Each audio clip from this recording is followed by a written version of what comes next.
আপনি নিজেই যদি নিজের জীবনের নিয়ন্ত্রক হন, তাহলে পদে পদে আপনাকে দুশ্চিন্তা, দুর্ভাবনা, দুর্ভোগের ভয় গ্রাস করবে।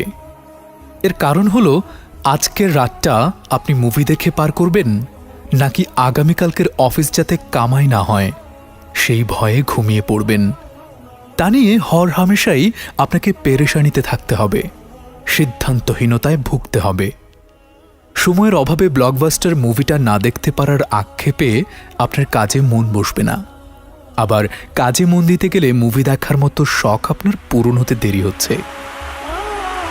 তবে নিজের জীবনের নিয়ন্ত্রণটা যদি আপনি আল্লাহর কাছে সোপর্দ করে দেন, তাহলে আপনি একেবারে নির্ভাবনায় দিন কাটাতে পারবেন। আপনি জানেন আল্লাহর নির্দেশিত একটা জীবন পদ্ধতি আপনার সামনে আছে এবং আপনি কোনোভাবেই তা থেকে বিচ্যুত হতে পারেন না। রাত হলে আপনার মুভি দেখবার তাড়া নেই। ও জিনিস আপনার জীবন পদ্ধতির সিলেবাসের বাইরে। রাতের আয়োজনটা আপনার বিশ্রামের জন্যই। তাই এর কিয়দ অংশে আপনি ঘুমিয়ে বিশ্রাম করেন, আর কিছু অংশ সালাত, জিকির, তেলাওয়াতে কাটান। ওদিকে অফিসের দায়িত্বটাও আপনার কাছে আমানতের মতো। তাই আর যাই হোক, আমানতের খেয়ানত আপনি হতে দিতে পারেন না।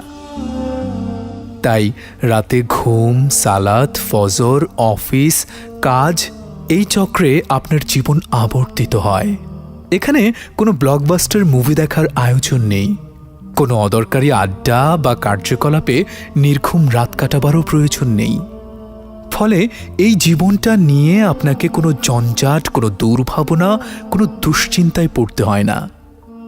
আপনার জীবনের প্রাত্যহিক রুটিন আসমান থেকে সাজানো, জমিনের তাতে কোনো অংশ নেই।